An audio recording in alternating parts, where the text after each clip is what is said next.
Istrinya percaya dong, percaya dengan ramalan palsu tersebut dan membatalkan pernikahan Aminuddin dengan Maryamin.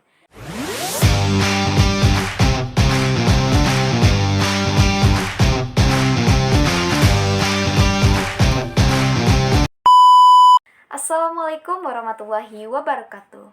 Perkenalkan, nama saya Nur Aiza Juniati dari Prodi Pendidikan Bahasa Indonesia, Fakultas Keguruan dan Ilmu Pendidikan.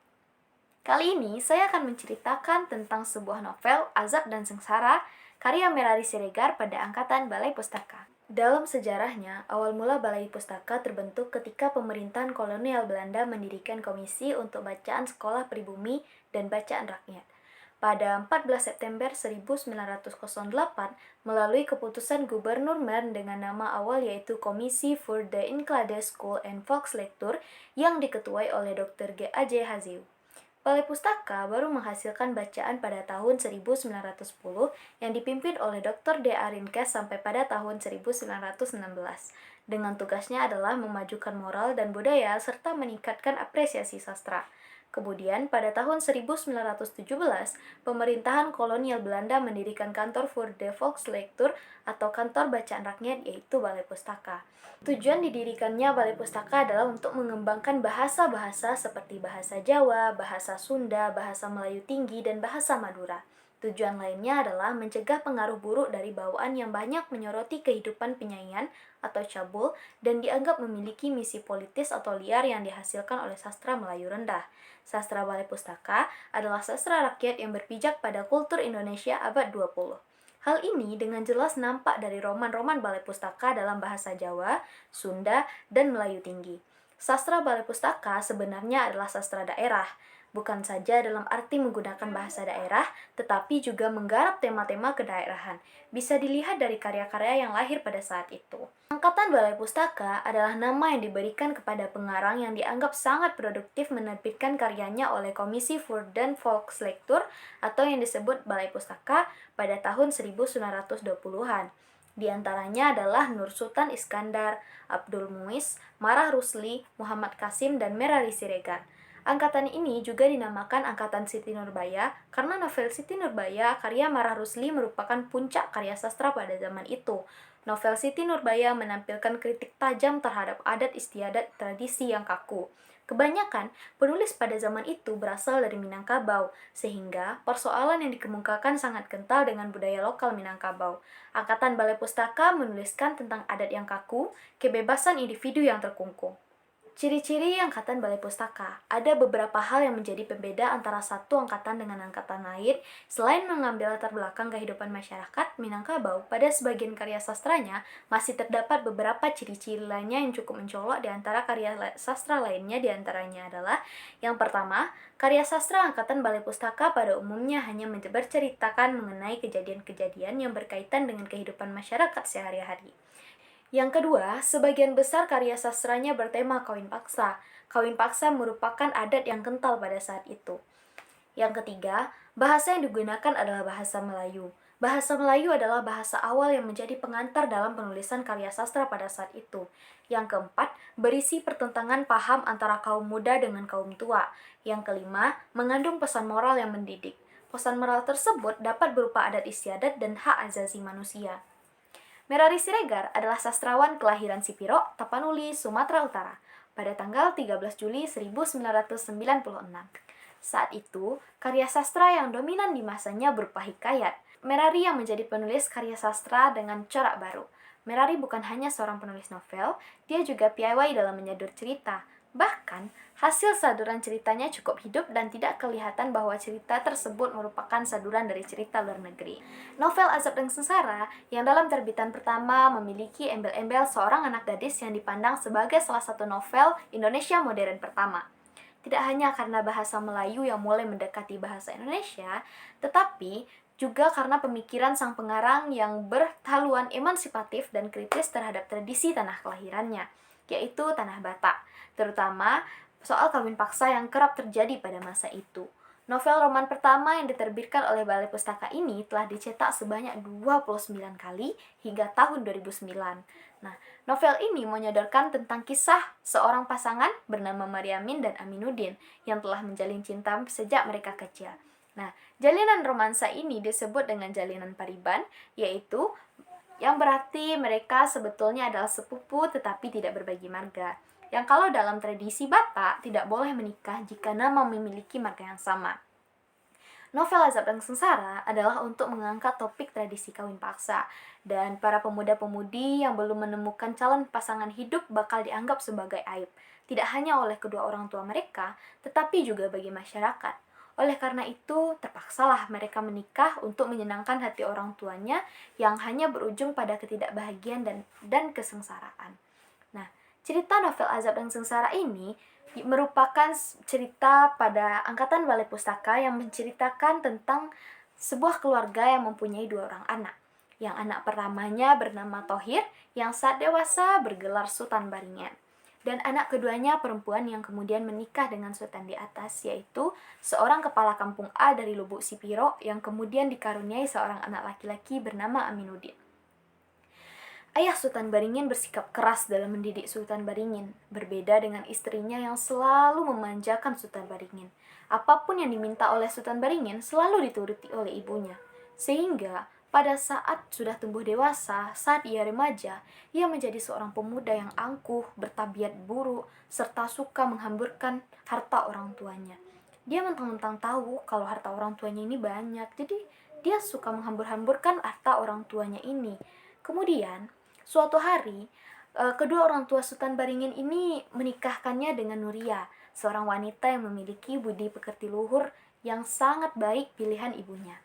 Namun, kebiasaan buruknya ini tetap tidak terubah oleh Sultan Baringin, walaupun ia sudah memiliki keluarga, sudah menikah dengan Nuria yang padahal sudah memiliki budi pekerti yang baik. Nah, sifatnya ini tidak pernah berubah. Ia tetap berfoya-foya, menghabiskan harta dari kedua orang tuanya. Bahkan sering juga ia berjudi dengan sahabat karibnya yaitu Maras Said. Dengan sifatnya yang buruk ini makin menjadi-jadi saat ayahnya meninggal. Bahkan ia menghabiskan seluruh hartanya hanya untuk berjudi. Akhirnya Sultan Baringin ini jatuh miskin dan hutangnya ada di mana-mana. Nah, dari pernikahannya dengan Nuria, Sultan Baringin ini dikaruniai dengan 2 orang anak. Yang satunya perempuan bernama Mariamin dan satunya lagi laki-laki. Hidup Mariamin sangat menderita akibat ulah ayahnya. Dia selalu dihina oleh warga karena hidupnya yang sangat sengsara. Dia dihina karena ayahnya pejudi, dia memiliki hutang di mana-mana, jadi Mariamin selalu dihina oleh warga-warga kampung di sana. Bahkan, kisah cintanya dengan Aminuddin juga dihalangi oleh ayah Aminuddin. Aminuddin dan Mariamin merupakan sahabat dari kecil. Hingga pada masa remaja, kisah persahabatan tersebut berubah menjadi sebuah rasa cinta yang tumbuh di antara mereka. Aminuddin berniat ingin mempersunting Mariamin. Ia menyampaikan niatnya tersebut kepada kedua orang tuanya. Ibu Aminuddin pun tidak merasa keberatan dengan niat Aminuddin tersebut karena ayah Mariamin adalah kakak kandung dari ibunya si Aminuddin. Tetapi ayah Aminuddin memiliki pandangan yang berbeda. Ia berpikir Mariamin tidak pantas untuk menikah dengan anaknya. Karena ayah Aminuddin adalah seorang kepala kampung yang kaya raya, sehingga dia merasa derajatnya tidak akan sama dan akan merasa direndahkan apabila putra kesayangannya menikah dengan anak seorang penjudi yang telah jatuh miskin akibat judinya tersebut. Si ayahnya Aminuddin ini merasa bahwa derajat antara mereka itu berbeda, antara Aminuddin dan Mariamin ini berbeda. Jadi, ayahnya ini menginginkan anaknya menikah dengan anak bangsawan yang kaya raya juga, agar derajatnya bisa disamakan dengan keluarga sang baginda di atas ini. Baginda di atas berniat ingin menggagalkan pernikahan antara anaknya dan Mariamin dengan melibatkan seorang dukun. Nah, Baginda di atas ini mengajak istrinya untuk pergi ke dukun untuk mengetahui bagaimana nasib anaknya jika menikah dengan Mariamin. Sebelum Baginda di atas ini mengajak istrinya untuk pergi ke dukun, dia sudah terlebih dahulu membayar dukun tersebut untuk memalsukan hasil ramalannya. Jahat kan? Udah berniat ingin menggagalkan, malah dibayar juga si dukun biar si istrinya ini percaya.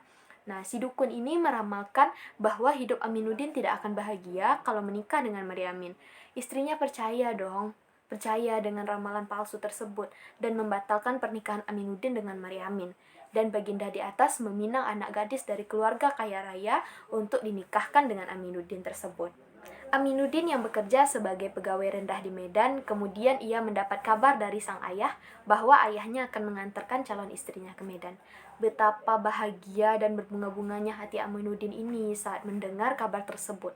Aminuddin menyangka yang dibawakan ayahnya tersebut adalah sang pujaan hatinya, yaitu Maryamin. Namun, saat ayahnya sudah sampai di Medan, betapa kecewanya hati Aminuddin mendapati kalau yang dibawa ayahnya bukanlah sang pujaan hatinya Maryamin, melainkan seorang gadis pilihan orang tuanya.